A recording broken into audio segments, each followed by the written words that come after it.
I like games. They bring us closer to friends and family. They teach us new things.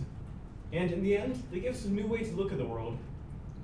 Whether they're the simple games that we play as children, or complex strategy games like the Settlers of Catan, whether they are the new and modern video games, or old and timeless games like chess. Games have value, but what is a game? Okay, look at this for a second. Maybe that makes sense, but let's just break it down. According to this, a game is a set of rules. It's honestly an arbitrary set of rules. If you wanted to, you could move your pawn 5 spaces forward, but you don't, because that would ruin the game. Really, you're choosing to follow the rules, and that's what playing the game is. Now, this is a bit different for modern video games because the rules are enforced by the computer program, but for most other games, that is still true. And the second thing is that the games are decided.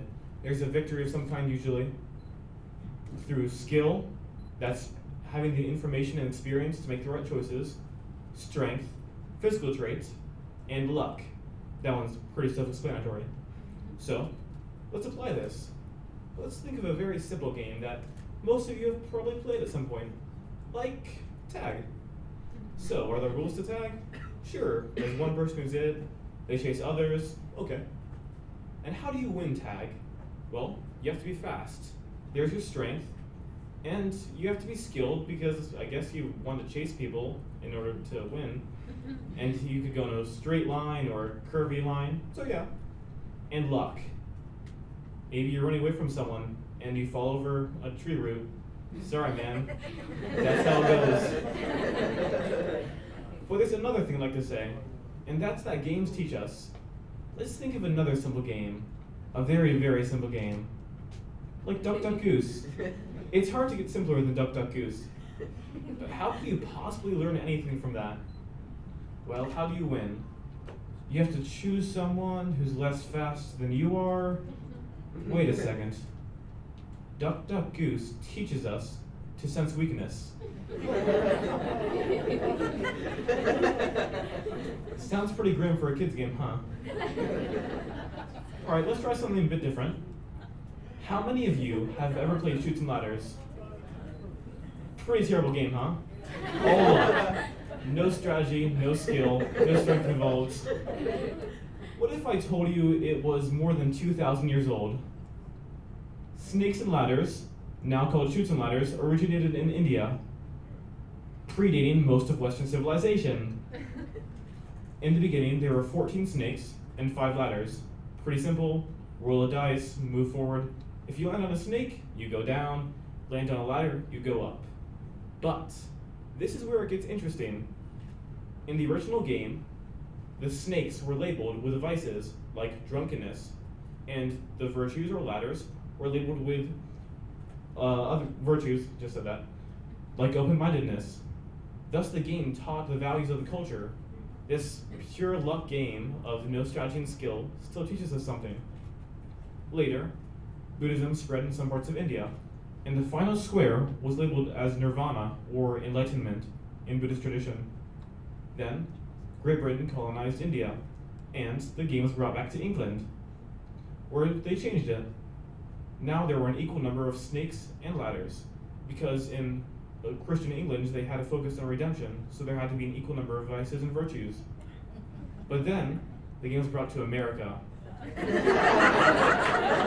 where, in America's capitalist traditions, it was commercialized, spread to a wider audience, and they changed the snakes to chutes, which makes sense, and I guess they didn't want kids playing with snakes. The way you win games is you have to form a you can either just be really strong, really skilled, or really lucky, or you can find strategies that capitalize on these things. You can try to improve your skills, try to focus on some skills, all within the rules of the game.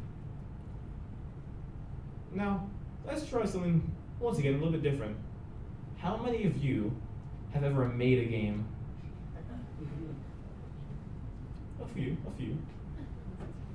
When I was young, 7th grade tech ed, it was towards the end of the year. We were finishing our assignments pretty quickly, and my friend one day brought a 12-sided dice to school. And so we declared the boxes to be bases. This wheel over here is a ship.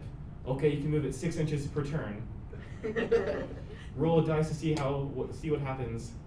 Honestly, we were making it up as we went along, but it was still fun. More recently, my friends and I created a game called Conquest. If you've ever played Dungeons and Dragons or Pathfinder, it's similar to that. This time, we wrote down everything in advance. In a PowerPoint. A 60-page PowerPoint. That's small text. The rules are still growing, and me and my friends still play sometimes. Now, let's think, how could this be used in life? Let's say you're taking a test. What is a test? Well, for a test, you can't look at other people's papers, you have to answer questions, you can only choose one answer. Wait a second. Does this sound familiar to you? Does this sound like a test could be a game? Well, now that we know a test is a game, what does that mean? Well, in order to win at a test, you have to be skilled, and you have to choose strategies that will optimize this. You can either choose to study and increase your skills, do better, or you can focus on luck.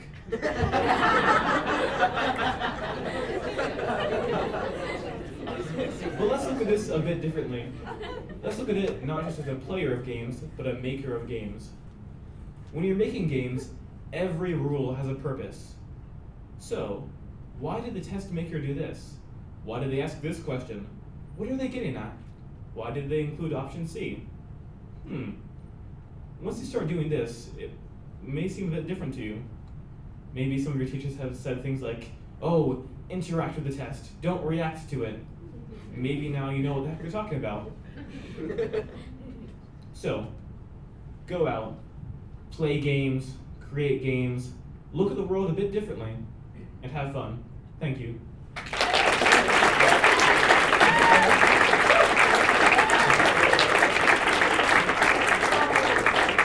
Our next speaker will be Jillian Hirsch.